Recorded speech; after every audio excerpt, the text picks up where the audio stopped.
네, 오늘부터는 9.2 공부할 텐데요. 제목이 르장드르 심볼과 그의 성질을 드립니다. 일단 첫 번째 파트에서는 르장드르 심볼에 대해서 설명하도록 하겠습니다. 먼저 데피니션 9.2 설명해야 될 것 같아요. P가 프라임이고요. A는 P와 서로 소입니다. 이때 이렇게 이제 쓰는 것을 르장드르 심볼이라고 하는데요. 마치 분수처럼 생겼죠. 이게 지금 모듈로 P에 대해서 하니까요. 이 P를 밑에 이제 분모 형태처럼 쓰고요.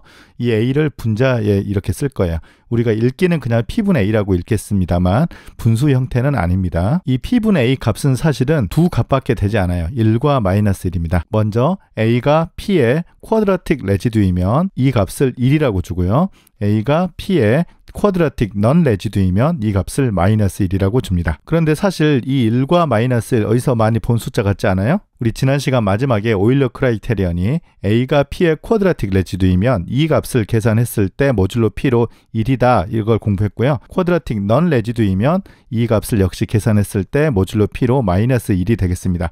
이 아이디어 가지고 쿼드라틱 레지듀이면 1, 쿼드라틱 넌 레지듀이면 마이너스 1 이렇게 정의하는 것입니다. 이 수학 역사를 찾아보면 재밌는 것이 이 르장드르라는 수학자가 사실은 오일러의 제자입니다. 그러면 P가 13일 때 예를 들어보겠습니다. 우리 지난 강의에서 1, 3, 4, 9, 10, 12 이 6개의 숫자가 13의 쿼드라틱 레지듀가 되고요. 나머지 6개는 쿼드라틱 넌 레지듀가 되는 것을 설명했었거든요.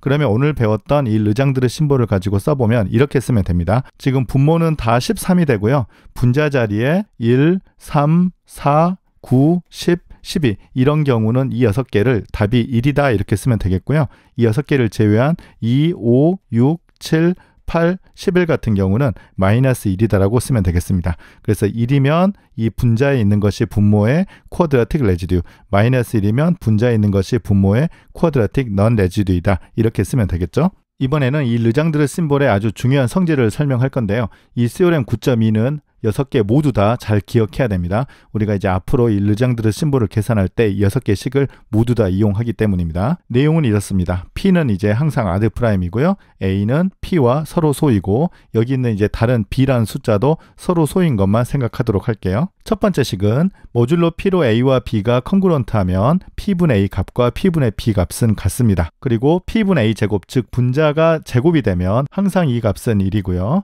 그 다음에 P분의 A 이 값은 아까 그 오일러 크라이테리언에서 나왔던 A의 2분의 P-1승과 모듈로 P로 컨그런트합니다. 아까 설명한 것처럼 사실은 이 아이디어를 가지고 이 르장드르 심볼을 만들었어요. 그 다음에 네 번째는 P분의 A, B는 P분의 A 곱하기 P분의 B입니다. 여기 제곱 아니에요. 지금 분수 아닙니다. 그리고 다섯 번째는 P분의 1은 1이고요. P분의 마이너스 1은 마이너스 1의 2분의 P-1승이고요. 여섯 번째는 P분의 A, B 제곱은 사실은 이 위에 있는 D번이나 B번을 이용하면 바로 구할 수 있는데요. D번에 의해서 A, B 제곱은 P분의 A 곱하기 P분의 B 제곱으로 쪼개지고 B번에 의해서 여기 위에 제곱수가 있기 때문에 이 값은 1입니다. 그래서 P분의 A와 같다. 네, 이 사실은 뭐 그리 어렵지 않게 이 위의 사실로부터 얻을 수 있는 식이 되겠습니다. 그러면 이 중요한 6개의 성질을 하나씩 증명해 보도록 할게요. 첫 번째입니다. 일단 가정은 모듈로 P로서 A와 B가 컨그런트 하다는 뜻입니다. 그래서 A와 B가 모듈로 P에서 같은 숫자이면 사실은 모듈로 P로 X제곱은 A 이 방정식과 모듈로 P로 X제곱은 B 이 방정식은 실제로는 같은 방정식입니다. 왜냐하면 이 오른쪽이 모듈로 P에서 같은 숫자이기 때문이죠. 그래서 X제곱은 A 모듈로 P가 만약 해가 존재한다. 그러면 X제곱은 B 모듈로 P가 해가 존재합니다. 이건 이제 서로 필요 충분 조건이 될 것 같아요. 이쪽이 있으면 있고 없으면 없다가 되는 것이죠. 따라서 P분의 A 이 값과 P분의 B 값이 같다는 것은 명확해 보입니다. 그 다음 B번입니다. 이번에는 이제 분자가 A제곱이 되어 있잖아요. 그러면 이 방정식을 생각해야 되죠. X제곱은 A제곱 모듈로 P. 이게 해가 있느냐 없느냐를 생각해야 되는데요. 이건 사실은 해가 있죠. X는 A 그리고 사실은 마이너스 A도 답이 되죠. 그래서 모듈로 P로 플러스 마이너스 A가 답이 있기 때문에 이 A제곱이라는 것은 쿼드라틱 레지듀가 되는 거죠. 그래서 P분의 A제곱은 1이라고 쓰면 되겠습니다. 그리고 10번은 아까 설명한 것처럼 오일러 크라이테리언의 다른 표현법입니다. 다시 한번 설명할게요. 오일러 크라이테리언은 우리 지난 강의에서 공부했던 것처럼 A가 쿼드라틱 레지듀이면 이 값이 1이 되는 것이고요. A가 쿼드라틱 넌 레지듀이면 이 값이 마이너스 1이 되는 거잖아요. 그런데 지금 쿼드라틱 레지듀이면 P분의 A 값을 1이라고 썼고요. 쿼드라틱 넌 레지듀이면 P분의 A 값을 마이너스 1이라고 썼잖아요. 그래서 여기 있는 숫자와 여기 있는 숫자가 같고 여기 있는 숫자와 여기 있는 숫자가 같기 때문에 결국은 이 P분의 A라는 값과 A의 2분의 P-1승과 컨그런트 하다라고 써야 될 것 같아요. 컨그런트라고 밖에 쓸 수 없는 것은 왼쪽은 1 아니면 마이너스 1이지만 사실 오른쪽은 굉장히 큰 수가 될 수 있잖아요. 하지만 모듈로 P로서는 항상 같다. 이게 이제 지금 10번 결과입니다. D번 보겠습니다. P분의 A, B와 P분의 A 곱하기 P분의 B가 같다는 것입니다. 이 값도 이제 1 아니면 마이너스 1, 이 각각의 값도 1 아니면 마이너스 1인 것을 잘 기억하기 바랍니다. 먼저 이 P분의 A, B를 어떻게 시작하느냐면 앞선 이 10번에서 이 오일러 크라이테리언을 활용할 거예요. 그래서 A 대신에 A, B를 대입하면 P분의 A, B는 A, B의 2분의 P-1승이 되고요. 이건 이제 각각 지수법칙으로 이렇게 쪼개주고요. 방금 했던 그 오일러 크라이테리언에 의해서 이 값은 P분의 A와 컨그런트하고 두 번째 값은 P분의 B와 컨그런트합니다. 그래서 지금 우리가 얻은 식은 P분의 A, B와 P분의 A 곱하기 P분의 B가 아직 같다는 건 아니고요. 컨그런트 하는 거죠. 모듈로 P로요. 그런데 이 부분 증명은 좀 잘 기억해야 될 것 같아요. 여러 번 쓸 거거든요. 결론은 P분의 AB도 1 아니면 마이너스 1. 이 오른쪽 값도 1과 마이너스 1의 곱이니까 1 아니면 마이너스 1이잖아요. 그래서 같으면 1이나 마이너스 1로 같고요. 다르면 둘 중에 하나는 1이고 둘 중에 하나는 마이너스 1이라는 뜻입니다. 그래서 이 값과 이 값이 만약 다르다라고 잠깐 가정해 보면요. 순서가 이게 1일 수도 있고 이게 1일 수도 있지만 어쨌든 둘 중에 하나는 1이고 둘 중에 하나는 마이너스 1이 돼서 모듈로 P로 컨그런트 하다는 뜻입니다. 그런데 이것은 우리가 제일 처음에 P가 2가 아닌 프라임이라고 했으니까 이런 일은 절대 일어날 수 없죠. 그래서 이렇게 두 값이 다르다고 가정한 데서 모순이었기 때문에 실제로는 이 두 값은 같을 수밖에 없습니다. 이 방법은 잘 기억해 놔야 돼요. 르장드르 심볼 또는 이제 마이너스 1의 거듭 제곱이 오른쪽 왼쪽에 나왔을 때 1 또는 마이너스 1인 경우에 모듈로 P로 컨그루언트하다. 그러면 이제 실제로는 두 값은 같은 경우밖에 없다. 이 결론 내는 것을 여러 번 사용할 예정입니다. 우리가 이제 앞으로 르장드르 심볼을 계산할 때 이런 값을 몇 개 계산할 거거든요. 그래서 지금 여기에서는 일단 첫 번째로 P분의 마이너스 2를 한번 계산해 볼게요. 그래서 P는 아드 프라임이고요. 앞선 이제 9.2의 다섯 번째 증명을 다시 한번 써볼게요. P분의 마이너스 1은 마이너스 1의 2분의 P-1승이고 이건 이제 모듈로 P로 컨그런트 합니다. 이건 이제 오일러 크라이테리언이었어요. 그런데 이제 앞선 증명에서 이 식으로부터 이 식과 같다라고 했었거든요. 그런데 이제 마이너스 1이니까 이 값이 짝수냐 홀수냐에 따라서 나눠지죠. 그러면 P를 4로 분류해야 될 것 같아요. 그런데 이제 P는 아드 프라임이니까 4로 분류하면 4K 더하기 1 또는 4K 더하기 3만 되죠. 나머지 두 경우는 아드 프라임이 아니니까 안 되는 거예요. 그래서 P가 4K 더하기 1을 여기다가 대입하면 이 부분이 짝수가 되기 때문에 1이 됩니다. 그래서 이 값은 1이 되는데요. P가 4K 더하기 1이다라는 것을 모듈로로 써보면 P는 모듈로 4로 1이다. 이 경우에는 이 값이 1입니다. 그리고 4K 더하기 3은 여기다 대입하면 홀수가 되죠.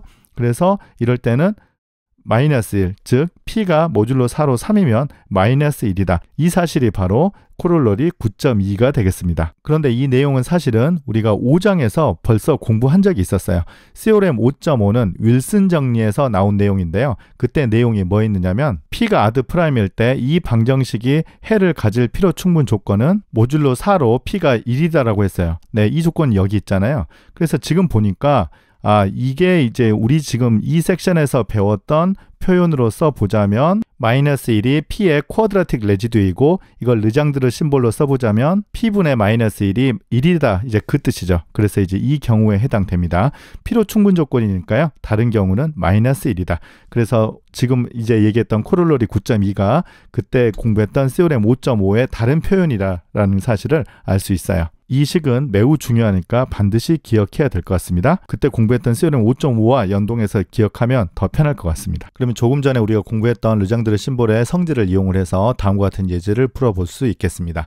x제곱은 모듈로 17로 마이너스 46인데요. 이 방정식이 해가 있느냐 없느냐를 판단하여라, 답을 구하란 얘기는 아닙니다. 그러면 모듈로 17이니까 17분의 마이너스 46 이 값을 계산해서 1인지 마이너스 1인지를 계산해야 될 것 같아요. 그런데 이제 물론 이 값은 마이너스 46은 5와 모듈로 17에서 컨그런트 하니까 17분의 5와 같게 되거든요. 그러면 오일러 크라이테리언에 의해서 5에 17 빼기 1 나누기 2 해서 이 값을 우리가 5의 8승이 되는 거잖아요. 이 5의 8승을 모듈로 17로 계산해도 괜찮아요. 그런데 지금 이 예제는 우리가 앞에서 배웠던 그 프로퍼티를 어떻게 활용하느냐를 지금 보여주기 위해서 이 방법으로 계산하지 않고 다른 방향으로 가보도록 할게요. 그러면 먼저 17분의 마이너스 46은 이걸 이제 두 개를 쪼갤 수 있었으니까요. 17분의 마이너스 1과 17분의 46으로 앞에서 증명했던 D번 성질로 이렇게 쓸 수 있겠습니다. 그러면 이번에 17분의 마이너스 1 같은 경우는요. 분자가 마이너스 1은 우리가 앞에서 일종의 공식을 만들어 둔 거예요. P분의 마이너스 1은 모듈로 4로 P가 1이면 1이고 모듈로 4로 P가 3이면 마이너스 1이다. 이건 꼭 기억해야 된다고 했었잖아요. 그래서 지금 17은 첫 번째 경우에 해당되니까 이 값은 1이라고 쓸 수 있겠습니다. 그래서 첫 번째 이 르장드르 심볼은 1이에요. 이제 두 번째 17분의 46 계산해 볼게요. 모듈로 17에서 46과 12가 컨그런트 하니까요. 이거는 이제 같은 값이죠. 이 결과는 A번에서 이렇게 쓸 수 있고요. 12라는 것은 2의 제곱 곱하기 3이니까 역시 D번 성질에 의해서 2의 제곱 3으로 이렇게 쪼갤 수 있고요. B번 성질에서 이렇게 제곱수가 있는 경우는 이 값이 이제 1이 되니까 17분의 3과 같습니다. 이제 17분의 3을 계산해야 되는데요. 지금 오늘 이 강의까지는 어쩔 수 없어요. 이것을 여기에서 이제 오일러 크라이테리언을 사용하는 방법밖에 없습니다. 17분의 3은 모듈로 17로 3의 2분의 17 빼기 1승이에요. 그러면 이건 3의 8승이 되고요. 이 모듈로 17을 어떻게 계산하면 되는데 3의 4승을 해보면 이 값이 81이 되기 때문에 마이너스 4와 컨그런트해서 제곱하면 16, 즉 마이너스 1이 됩니다. 그래서 17분의 3 르장드르 심볼을 계산했더니 모듈로 17로 마이너스 1과 컨그런트 하기 때문에 우리 앞서 그 증명했던 것처럼 이럴 때는 이 값이 마이너스 1과 같아질 수밖에 없어요. 왜냐하면 이게 1이면 모순이 생기는 거죠. 그래서 17분의 46은 17분의 3과 같은데 17분의 3이 방금 마이너스 1이라고 했기 때문에 17분의 46은 마이너스 1이 됩니다. 그래서 이 식으로부터 17분의 마이너스 46은 17분의 마이너스 1 곱하기 17분의 46이고 첫 번째 값은 1이고 두 번째 값은 마이너스 1이니까요. 두 개 곱하면 마이너스 1이 됩니다. 그래서 결론은 이 방정식은 해를 갖지 않습니다. 그런데 그런 질문을 할 수 있죠. 처음부터 뭐 이렇게 하나 중간에 지금 17분의 3에서 오일러 크라이테리언을 사용하나 뭐 그렇게 차이가 없다라고 생각이 드는데요. 아직 이 강의까지는 이 17분의 5나 17분의 3을 쉽게 계산하는 방법을 아직 배우지는 않았어요. 그런데 우리가 이제 다음 시간에 공부하는 9.3에서 가우스가 만들어 놓은 그 정리에 따르면 이걸 오일러 크라이테리언을 활용하지 않고 다른 방법으로 계산할 수 있습니다. 그건 이제 그때 가서 설명하도록 하겠습니다. 네, 오늘 강의 마지막입니다. CORM 9.3인데요. 갑자기 이런 게 왜 나왔나 싶죠. 4K 더하기 1 형태의 프라임들은 무한히 많다. 사실 이것은 우리가 그 전에 3장에서 이 디리클렛 CORM의 특수한 경우라고 이미 설명한 바가 있었고요. 앞에서 배웠던 섹션 3.3 강의에서 CORM 3.6을 찾아보시면요. 4K 더하기 1이 아니라 4K 더하기 3 형태의 프라임은 무한히 많다는 것을 그 당시에 이미 공부했었어요. 근데 이제 그때도 언급했지만 이 4K 더하기 3의 증명법을 3을 1로 바꾸면 적용되지 않는다. 그거는 이제 나중에 9장 가서 배울 거다. 이제 그게 이제 오늘입니다. 굉장히 이게 어렵죠. 4K 더하기 3은 우리가 3장 내용 정도에서 공부할 수 있었는데요. 4K 더하기 1은 그게 되지 않아서 꽤 많이 배워서 지금 몇 달 뒤에 만나게 되었습니다. 네, 이 CORM 9.3을 설명해 보도록 하겠습니다. 사실 증명의 촛줄은 똑같아요. 4K 더하기 1 형태의 프라임이 유한계만 있다라고 하자. 그리고 번호를 P1부터 Pn이라고 하자. 뭐 이렇게 시작을 할 것 같아요. 그런데 4K 더하기 3 형태의 증명에서도 어떤 대문자 n을 어떤 수로 잡아서 증명을 했는데요. 여기에서 이 대문자 n을 잡는 게 조금 어려워 보입니다. 일단 이 수를 다 곱하고요. 여기에 2를 곱하고 그 다음에 제곱을 하고 더하기 2를 해서 이 숫자를 일단 대문자 n이라고 두겠습니다. 그러면 대문자 n은 일단 홀수가 되는 거죠. 왜냐하면 2 때문에 이 전체가 지금 짝수가 돼서요. 더하기 2를 하면 홀수가 됩니다. 그러면 이 n을 나누는 홀수 프라임 팩터가 있을 거예요. 그 팩터를 우리가 p라고 쓰겠습니다. 그러면 p가 n을 나누기 때문에 모듈로 p로 n은 0과 컨그런트 합니다. 그런데 n이 이렇게 되기 때문에 이걸 이쪽에 대입해서 1을 넘겨주면요. 2 곱하기 p1, p2에서 pn의 요 전체 수의 제곱은 모듈로 p로 마이너스 1과 컨그런트 합니다. 그래서 아마 제일 처음에 요 n을 봤을 때 이 제곱이 왜 붙었을까 이제 궁금했을 텐데요. 이 이유 때문이에요. 그래서 어떤 수의 제곱은 모듈로 p로서 마이너스 1과 컨그런트하다. 즉 이 말은 x제곱은 모듈로 p 마이너스 1과 컨그런트다. 이 방정식이 해가 있다라는 뜻입니다. 정확하게는 해가 이렇게 되는 것이죠. 그래서 제곱을 만든 겁니다. 이 말은 마이너스 1이 모듈로 p로 쿼드라틱 레지듀이다. 즉 르장드르 심벌로 쓰면요. p분의 마이너스 1은 1이다. 아까 이제 공부했던 코롤러리 9.2에 의해서 이 p라는 것은 프라임 팩터인데 모듈로 4로 1이 되는 프라임 팩터가 된다는 것이죠. 그런데 아까 첫 번째 가정에서 4k 더하기 1, 즉 모듈로 4로 1이 되는 프라임 팩터는 이것밖에 없다라고 우리가 가정을 했었거든요. 그래서 이 가정 때문에 이 p라는 것은 이들 중에 하나가 될 수밖에 없어요. 그래서 적당한 k에 대해서 p는 pk입니다. 그러면 이제 우리가 다 찾았어요. p가 이 숫자 중에 하나니까 요 값을 나누고요. 그 다음에 p는 n을 나누기 때문에 이 왼쪽 값도 나누고요. 그러면 p는 1을 나눌 수밖에 없어서 모순이 됩니다. 그래서 실제로는 4k 더하기 1의 형태의 프라임들은 무한히 많습니다. 네, 굉장히 어렵죠. 네, 이 대문자 n을 어떻게 이렇게 생각을 했을까 싶기도 하고요. 이 4k 더하기 1의 그 증명을 우리가 숱하게 한 2달 동안 배웠던 이론을 적용하지 않고 여기 와가지고 이 쿼드라틱 레지듀 이론을 가지고 증명을 했다는 것도 굉장히 신기할 따름입니다. 그래서 오늘 강의는 오일러 크라이테리언으로부터 나오는 르장드르 심벌 공부했고요. 이 6개의 중요한 성질 잘 기억해야 될 것 같습니다. 그리고 p분의 마이너스 1 값 잘 기억해야 되고요. 그 식을 이용해서 이러한 이퀘이션이 솔버블이냐 솔버블하지 않느냐를 일단 계산할 수 있었습니다. 우리 이제 그 다음 내용에서는 이 값을 조금은 더 손쉽게 계산하는 방법을 공부할 거예요. 네, 일단 9.2의 첫 번째 파트 강의 마쳤습니다. 감사합니다.